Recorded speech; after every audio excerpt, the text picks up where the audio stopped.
So we're a little bit of an earlier session today.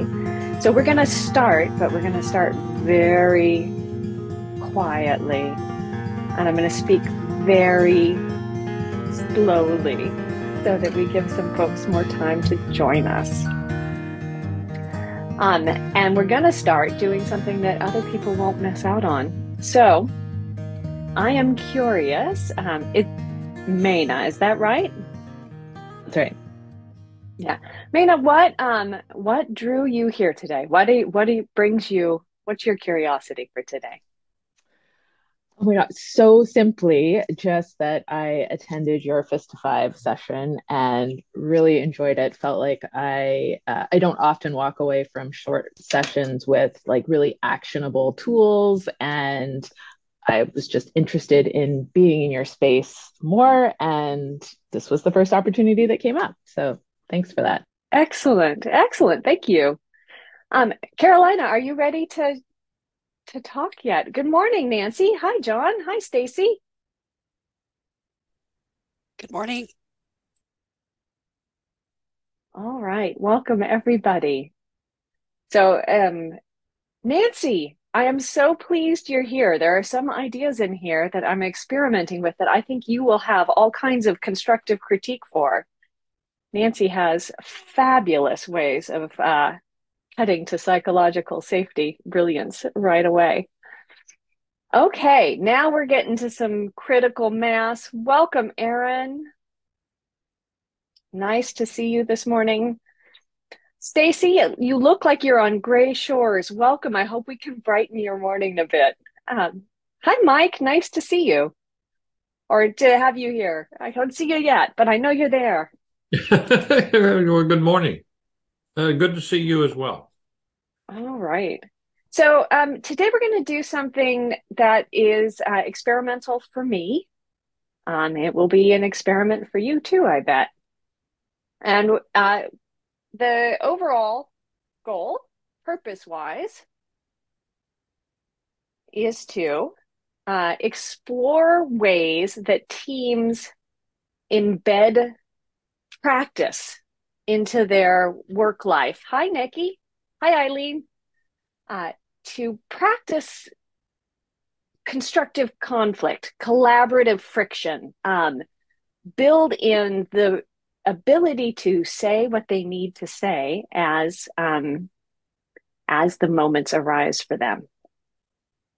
So as we get started, I have two links. We'll be using Miro. Now, I do have ways for you to participate if Miro is not your jam.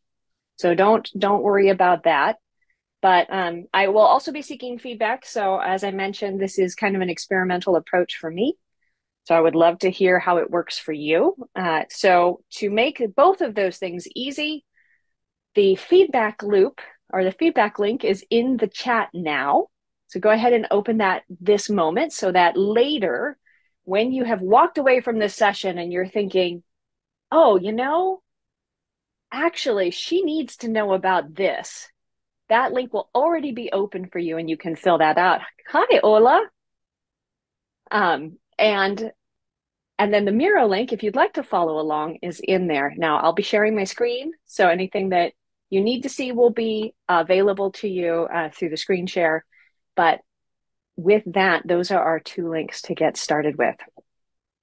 So let me set sort of the frame a little bit about what we're going to be talking about.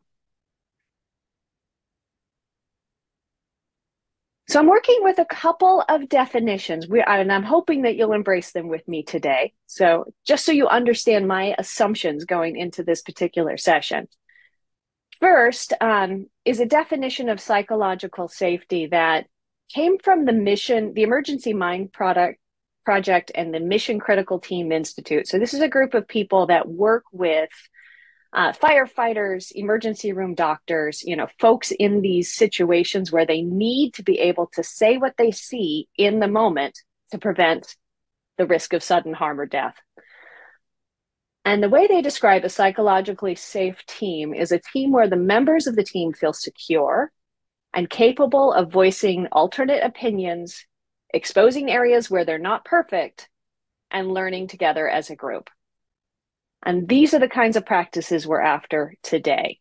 And Adam Grant, says it in a very simple way: being genuine in the moment with the team is closing that gap between what you value and what you express. So if you're an emergency responder, your team values saving lives, right? Your team values making things go.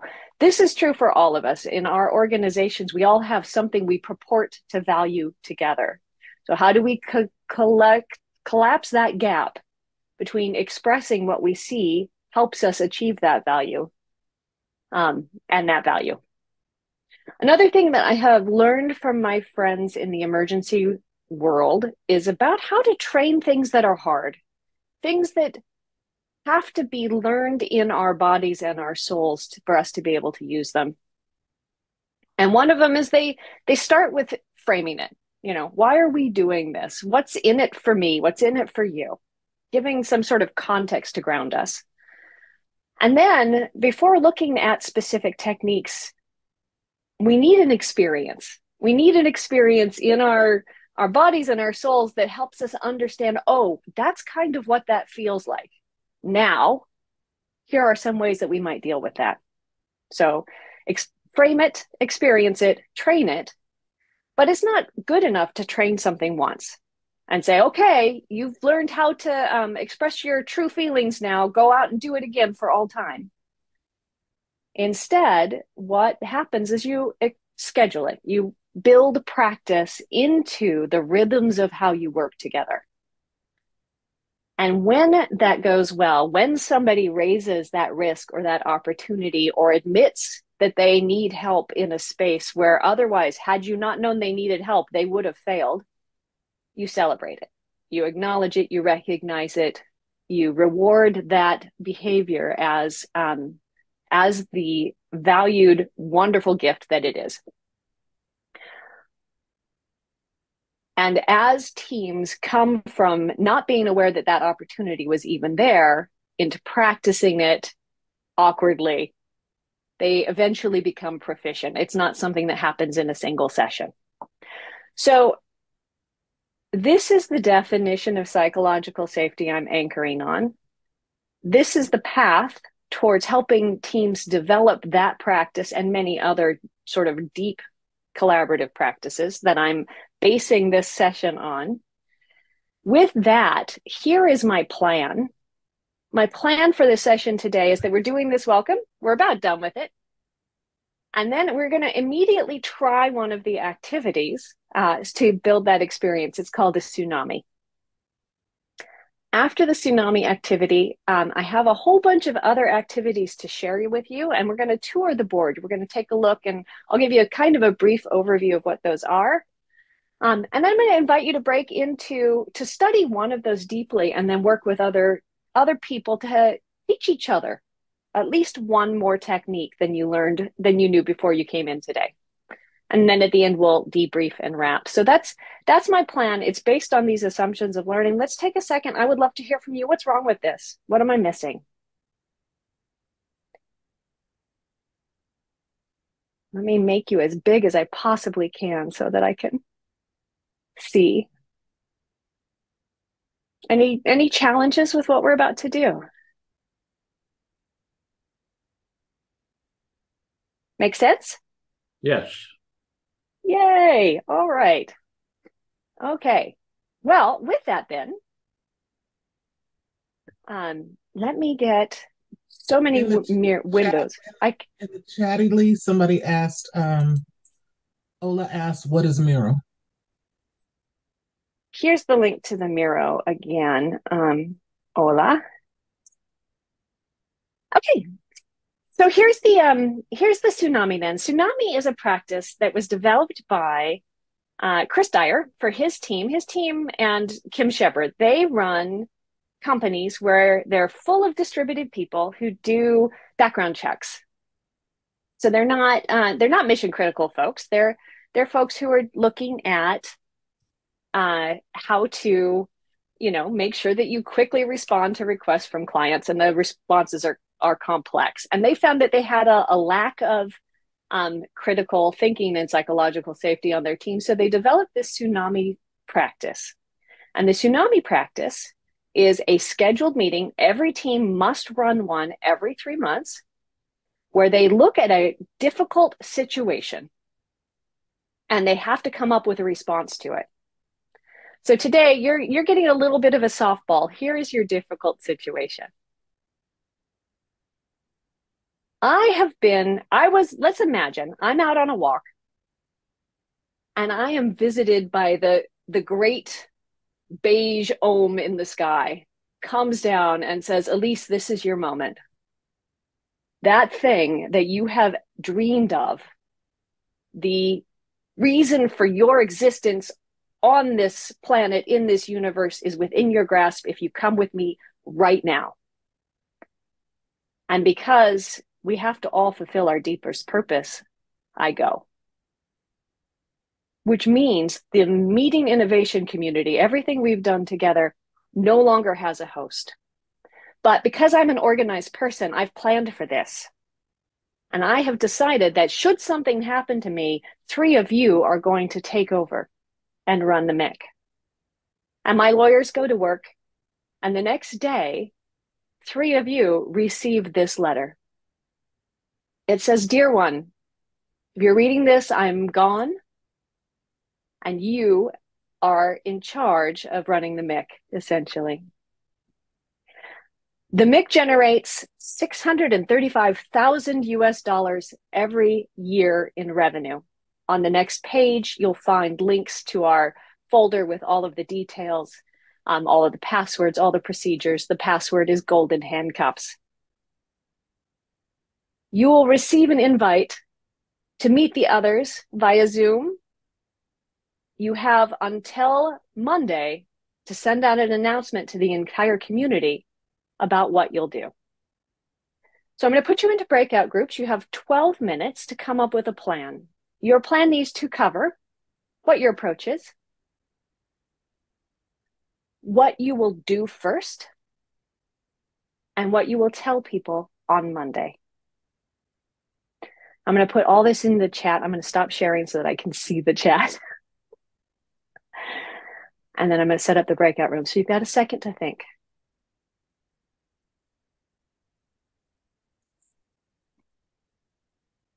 Are there any questions about the task? Yes. So the objective is to answer these 3 questions, or is it another objective? That's correct. You need an answer for those 3 questions. Okay. And based on our numbers, it looks like we will have 2 groups of 4 and 1 group of 3. Any other questions?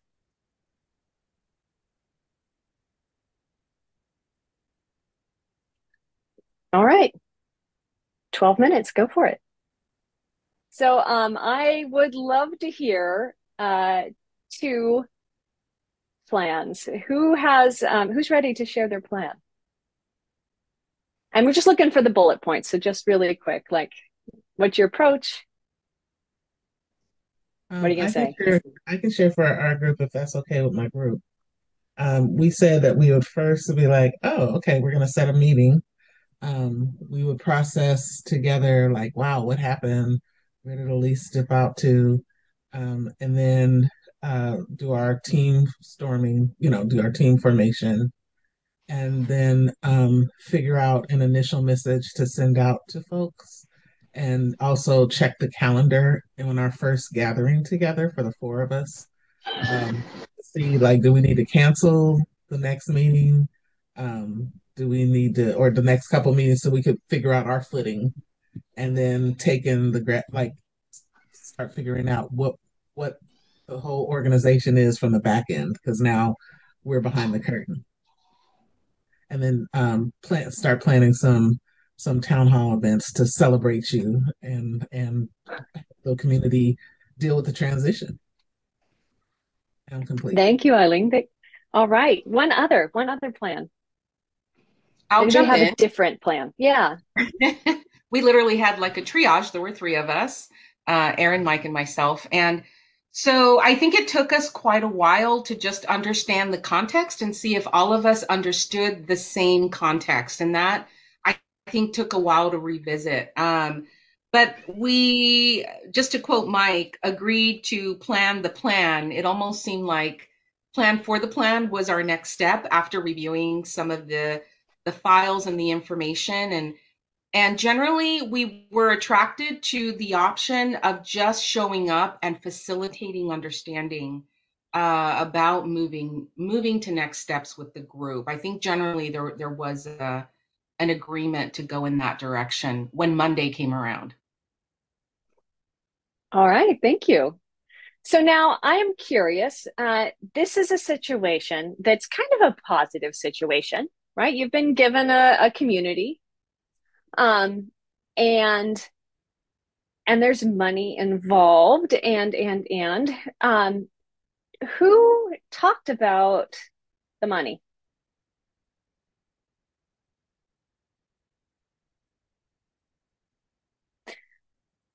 Who asked? Yeah, Nancy. So we didn't talk about it directly, but we talked about it in the fact that there's this kind of two things that are being held. Did we just lose Elise? No, I'm here. There was a shift. Yeah. Oh, there was. Yeah, I was like, yeah. There's a business going on here, and there's a community it's relationally based, and kind of governance and management of this hybrid, and I'm not kept talking about online, offline, is quite different than just a business or just a community. So there is a fiduciary thing. And Stephen was very clear. He says, there's practical things we have to keep moving forward, even as we're reeling with the loss of Elise. And, as Eileen said, have to build a new relation with this team, have to realign our relationship with the community, have to grieve, celebrate, move forward, whatever it is. I was really ready to let go of all that fiduciary stuff immediately. It was very interesting. And Stephen says, no, you can't do that. Giving a very concrete example of when we are, what's the word, Stephen? My brain just, when you take care of someone's estate, you're muted. Will building? No. Executor. My brain just wanted to fart that one out someplace else. You have to hold both.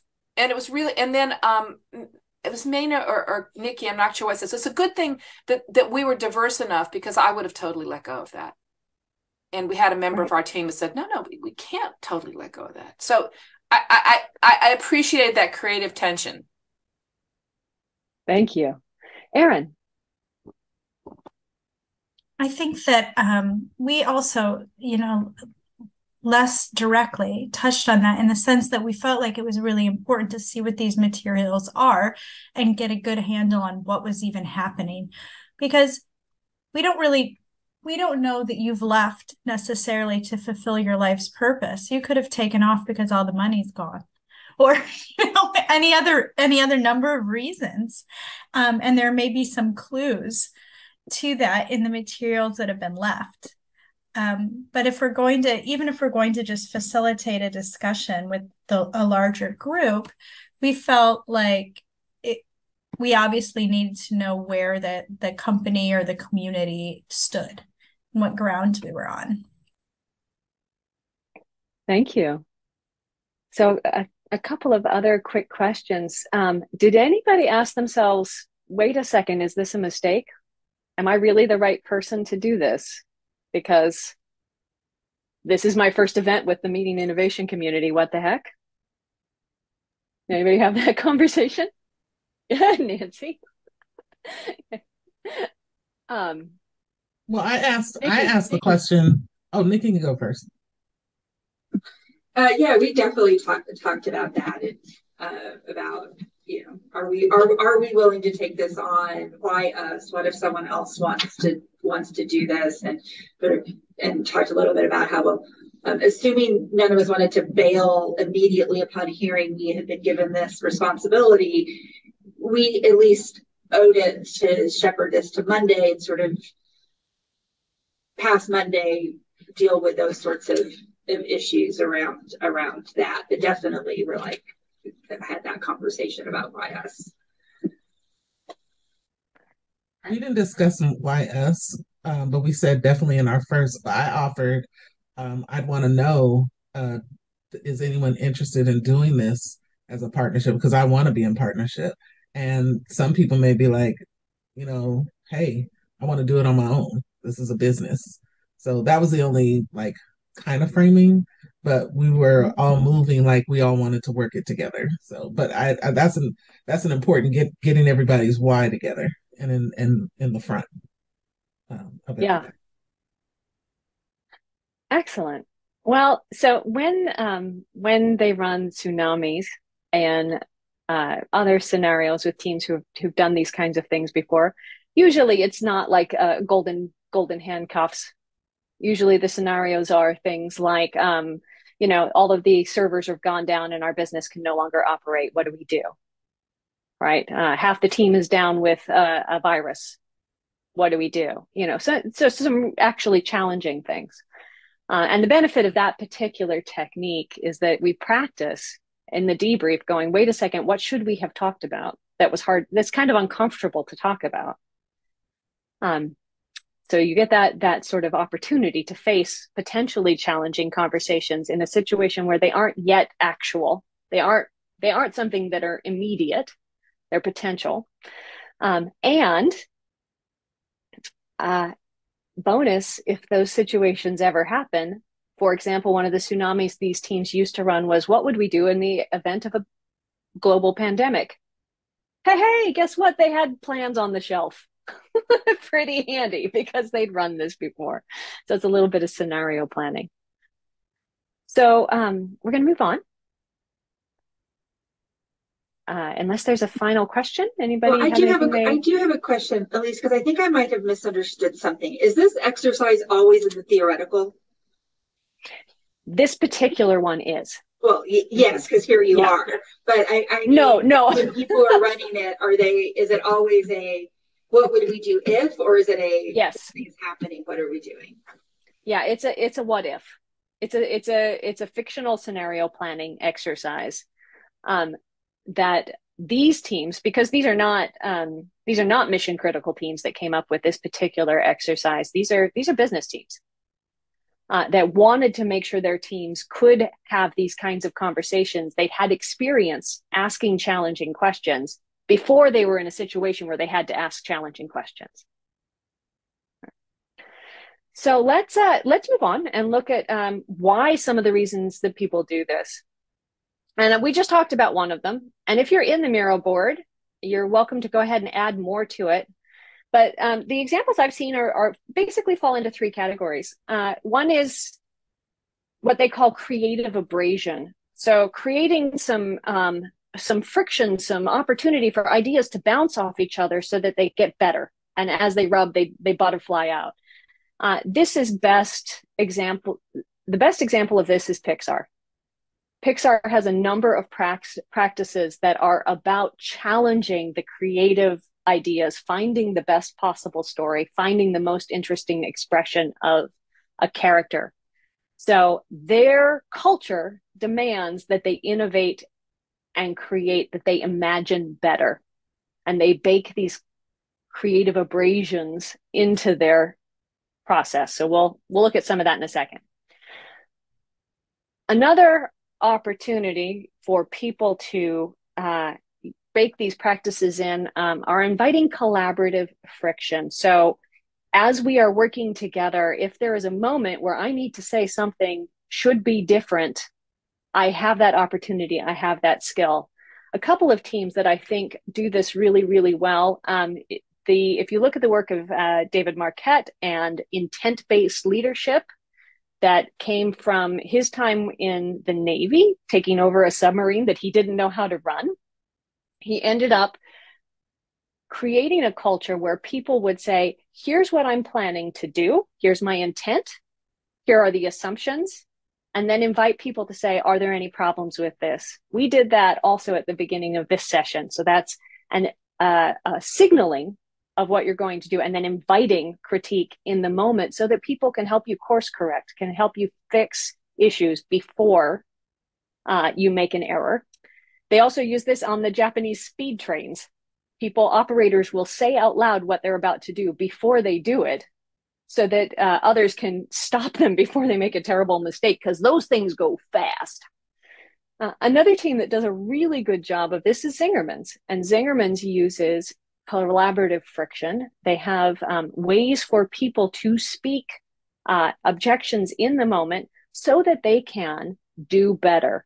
They're looking at making the best possible decision, the best possible sandwich for customers every single moment. And then the final idea, or the final goal, is, constructive conflict. Like, we really need to mash our ideas together and learn. And that's really about rapid learning and continuous improvement. So becoming better.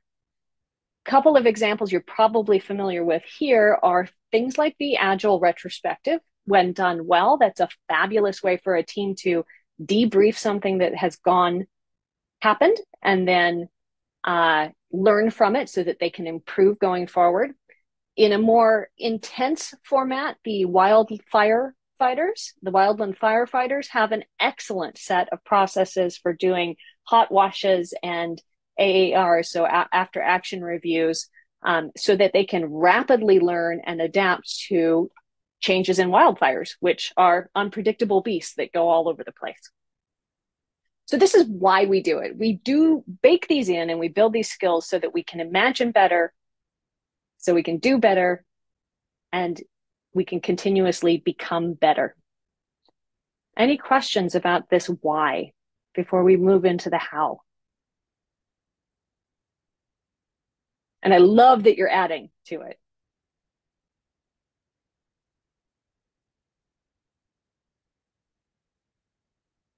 Okay. So how? So this is going to be happily overwhelming. I'm just going to tell you now. And the opportunity we have after, I'm going to give you a quick tour of the board. And then I'm going to invite you to pick one thing to go and dive into just a little bit. And then I'm going to put you into a group, and you're each going to compare your one things you've learned. So collectively, you'll get a big overview of possible techniques to learn, and you'll each learn 3. Clear? Let's take a look at the giant board. So here's what I've done. I've collected a whole bunch of examples like the tsunami of ways in which people bake these practices into their businesses. We're going to start here on this right-hand side, the how, possibly. So in the possibly section, there are things that we do both in our training and in our environment that invite that collaborative friction. For example, Pixar has designed their offices so that people from different departments have to collide and run into each other when they go to the bathroom, when they go for a snack.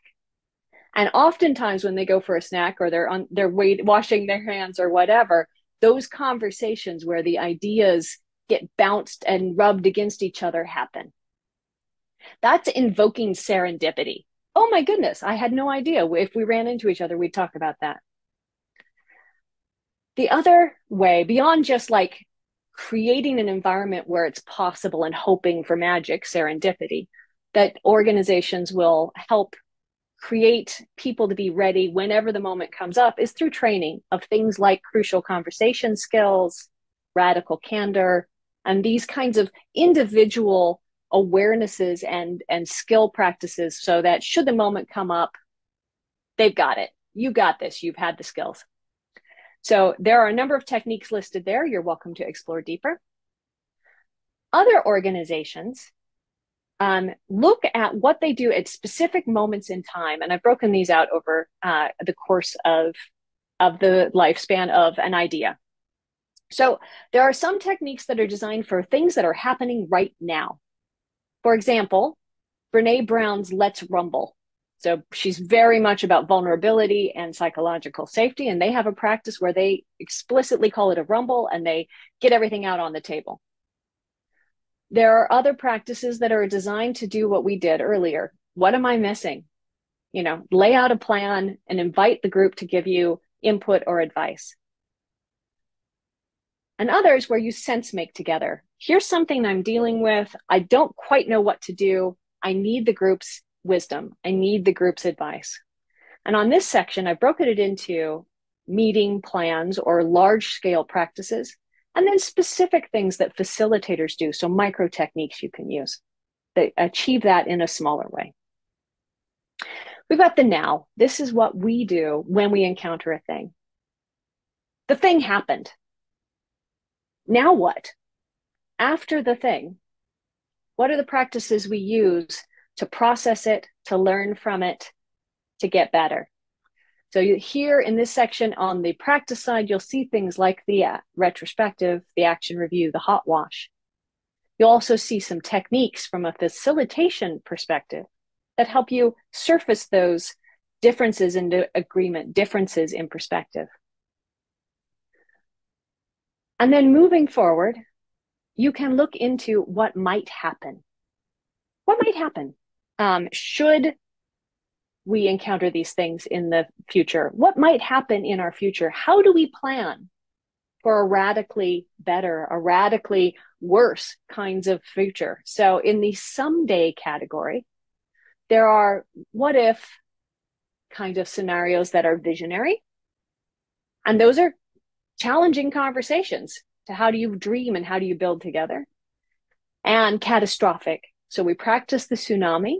Another one is some of the science fiction prototyping, the bit where you take it and you go as extreme and wildly dystopian as you can, and then explore what that might mean and how you deal with it.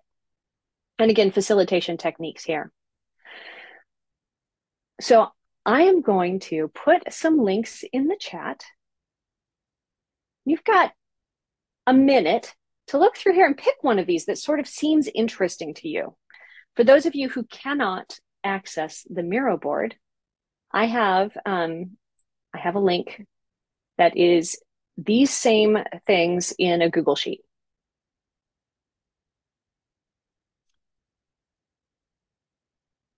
So here are the links.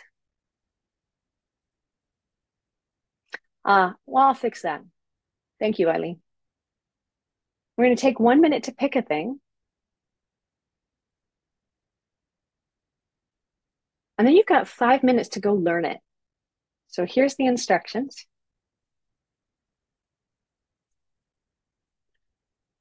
One minute to pick a thing, 5 minutes to go learn it. Don't worry, you don't have to learn it deep. Just a bulleted list. You know, and if it makes you more comfortable, learn something you already know. Because then I'm going to put you back into groups and you can share a little bit about what you learned with the other people. Any questions about what we're about to do?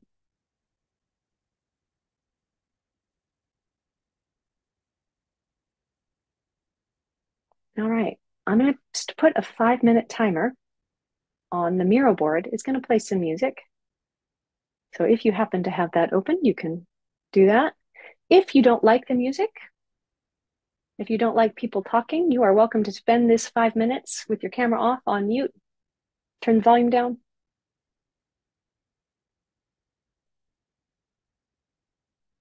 All right, for those of you who have this on your calendar for just 45 minutes, I really apologize. That was a scheduling error on my part. It's an hour 40 or hour 15. We will be done with this part though at the hour if you need to bail, because then after that, we're going to debrief. So hopefully you came up with something you're ready to share. The instruction, thanks Nancy, is simply to teach it to a friend or two. You've learned a thing, teach it to a friend or two. You've got 8 minutes. And I'll be putting you into groups of 3. Brandy, I'm going to go ahead and add you when we get these open to one of the groups where you can listen in. All right. Any questions about what is about to happen? Okay. Have fun.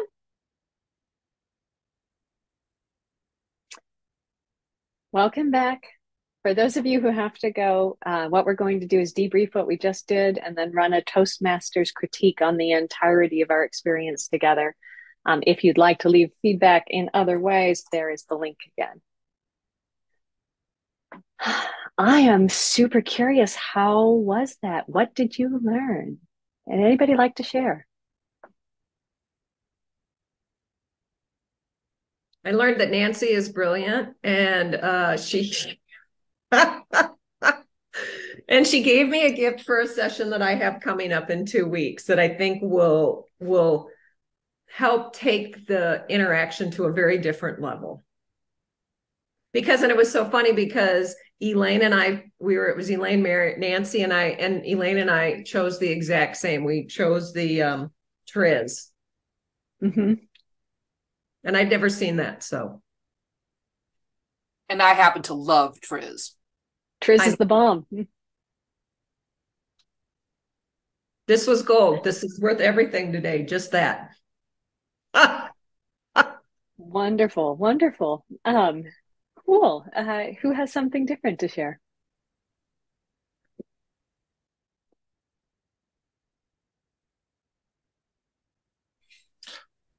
Mike and Is that I a share, were. or is that a buy, Nancy? Sorry. Go ahead. Okay. Go ahead, Stephen. Oh, okay. Yes, Mike and I were in agreement that the Miro was distracting us, and we were concentrating on the Google Doc, which is Okay. I'm very impressed with that collection of projects, and it's just all like, wow, which one do I pick? So that's my Did you pick one? observation. Yeah, I pick unhurried conversations. Okay.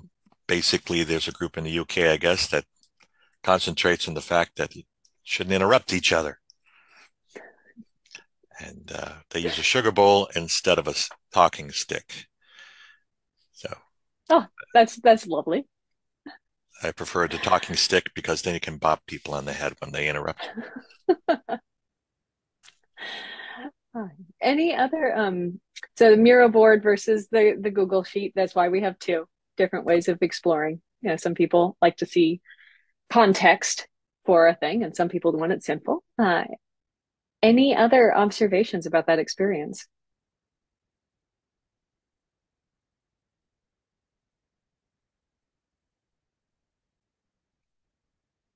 How was it to be asked to learn something and then teach it immediately?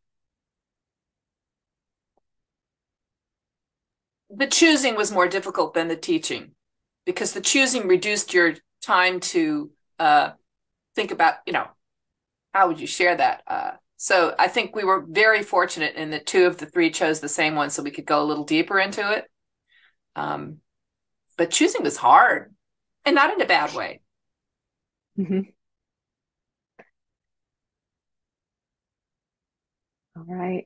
Eileen, John, Mike, anything that you'd like to add before we move on?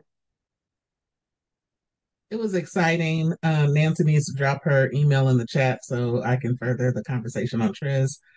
I mean, not need to. Would you? I'd appreciate it. And thank you for this list. It is a beautiful start, and it was so applicable to our group. Like, we're all doing some work, and this list is fabulous. I'm Cool. complete. And ditto, the hardest part was choosing. Elise, did you use AI to assemble that list? I didn't. I've used this. I used AI for the other list, but not this one. I did try to get it to do brief descriptions for me, so some of the descriptions might be wonk. And it was just a brief digression. As it was doing AI descriptions for each of the items I pasted in, the first 20 were great, and then it started describing things like toothbrushes and like shampoo, and I was like, "What? You are so on crack. What are you doing?" And it that didn't help. Turned out interesting. So okay, thank you. Bye. I got to run now. Thanks, Nancy, for coming. So last thing we're going to do, last opportunity, is just to critique what we just did, right? So a little behind the scenes, I have this in my head, all of these different ways to embed practicing and getting better at creating psychological safety as an emergent property of your environment. This is just what we do here because we've practiced it, we talk it, we live it all the time. And it's too much to do in a 90-minute session, which is what I meant to schedule this for. So experimenting with how can I get some of these things out into the world to get people exposure without having to just focus on exactly one at a time. Like, how can we create that landscape? And I'm not sure if it works or not. So I would love at this point to do some constructive critique in the style that I learned from Toastmasters. So the way Toastmasters does critique is they ask very positively framed questions. So in the Miro board, if you can access it, or if you'd like to shout it out, I'll be happy to type for you. I'm looking for things that you specifically liked. And as specific as possible is incredibly useful.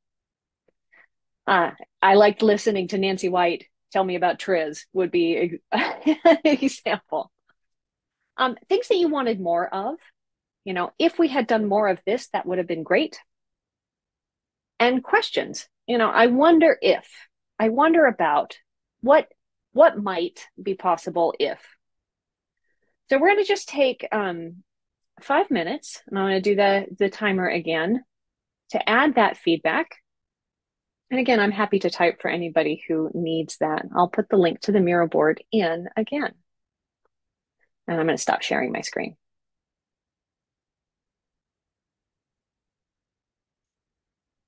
All right. Thank you. It looks like you're welcome to continue to add to this, but we have the gift of feedback in front of us as you look at other people's insights. Is something coming up to you? Anything you would like to call out? Good call on the Miro. Okay. I'm going to stop sharing. And we are nearing the end of the added time that I added to the official time because I got the first original time wrong. So it's time to wrap up. As always, what you can expect going forward is the recording, and I don't actually always post the recording. Sometimes I choose not to. So this time I will, though. So watch for the recording in the community, the chat and audio transcripts, and all of the links to the resources. So this board and that Google Sheet will be things that I'll post to the event recordings section. So they're there for you to be able to revisit again in the future. Probably next week, but unlike what was reported in the tsunami exercise, this is a 100% volunteer activity. So I'll get to it when I get to it. but it'll be in the nearest future. And with that, we have officially concluded all of the things on our list for today. I'm happy to stick around and chat with anybody who would like to dive into anything that we covered for another 15 minutes. And I really appreciate you all sticking around and experimenting on this with me.